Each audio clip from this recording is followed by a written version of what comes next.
Shipping Tower. Good afternoon, my friends, my relatives. My name is Kola Shipping Tower. My Indian name is Sohaya, and I come from the Confederated Tribes of the Umatilla Indian Reservation.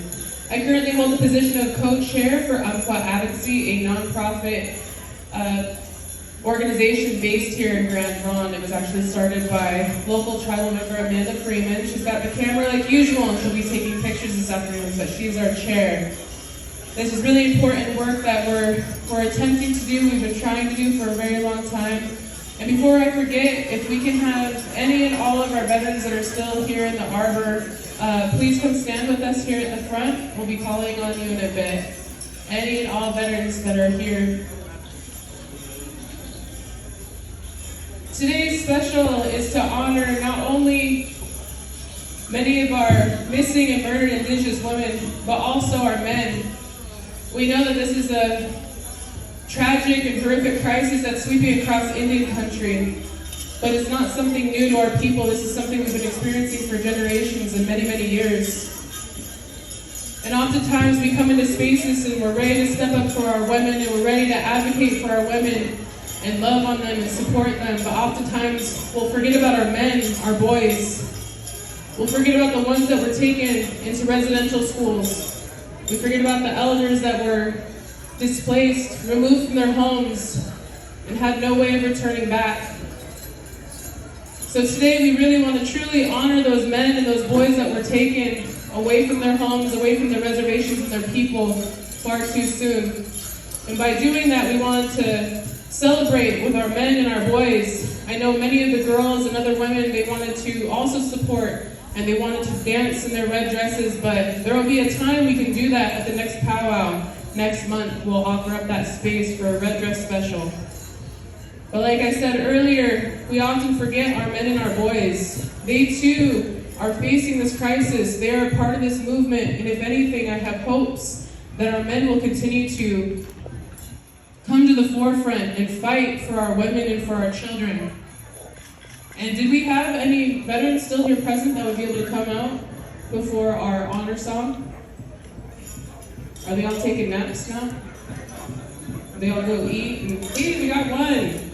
Please, you don't have to be Native, you don't have to be Indigenous, you don't have to be Indian. Any of our veterans, please. This weekend is in celebration and in honor of all of our warriors, past, present, and future, the ones that have taken the ultimate sacrifice in defending our country, defending our homeland. And it's important that we include them in this space as well. Our men and our boys historically were our warriors.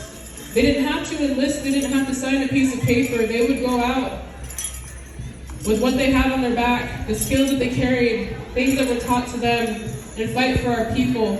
But we definitely want to honor and recognize the ones that did make that ultimate sacrifice and fought for our country and for our people. So I know many people in this arbor and these homelands have been impacted by this crisis. Many people are probably thinking of a loved one who's gone missing and hasn't returned home yet. You're probably thinking of someone that was probably taken all too soon, and you've had to put them away in a good way. I often think of my little brother who was killed in 2016 in the streets of Portland. I have a cousin who was killed for defending the home that he was staying in. I also have a cousin who was killed by law enforcement for standing his ground. We all have someone that we're thinking of in this moment, and although this crisis is harsh, it is definitely a part of our reality, but what we can do with that is we can celebrate our loved ones in a good way. We can honor them in a good way. Continue to uphold all of these teachings wherever you come from, whether it be from this country or whether it be from the other side of Oregon where me and my family come from. You can celebrate them and honor them. You can say their names without feeling sad. You can remember the good that they brought to this world. I often get comments about the way that I move and the way that I dance, my ability to stand toe-to-toe with just about any man. That goes to speak about the men in my life, my little brother and my cousins, and the way that they show me to live my life while I'm still here at Earthside. It goes to speak to how my Toto, Wapunanet, raised me. He's a residential school survivor who was removed from his home without his own choice in that matter. and the way he raised me to stand strong and to be a warrior in a different way, to defend our women, protect them the best that we can now. So that's why I move the way that I do, that's why I sound the way that I sound, is because all too often our women have been told to sit down and be quiet, and that doesn't happen anymore. But it's not without the support of our men right here in this circle, being able to look at their women and uphold them and support them and love them and tell them how strong they are each and every single day. I'm proud to say that I have my Hama and my 2 sons in this circle right now. And I know there's many women around the circle that are seeing their men out here, they're seeing their sons, their nephews, and they're looking at them in a good way and appreciating the work that they're about to put in to honor their loved ones that have gone on.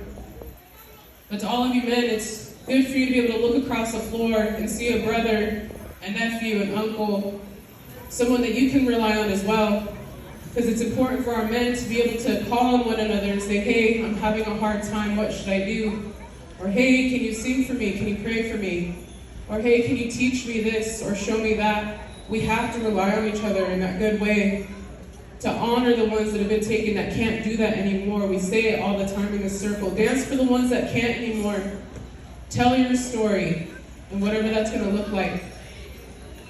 So, with any of the families that have experienced what this looks like with the missing and murdered Indigenous relatives, if you can, go ahead and join us up here. We're going to have our veterans that are here and present lead us in this honor song. It's only fitting and appropriate for this weekend that the warriors who decided to defend all of us in this space, to take care of us and protect our homelands, that they lead us in this first song in honoring our loved ones that are no longer here.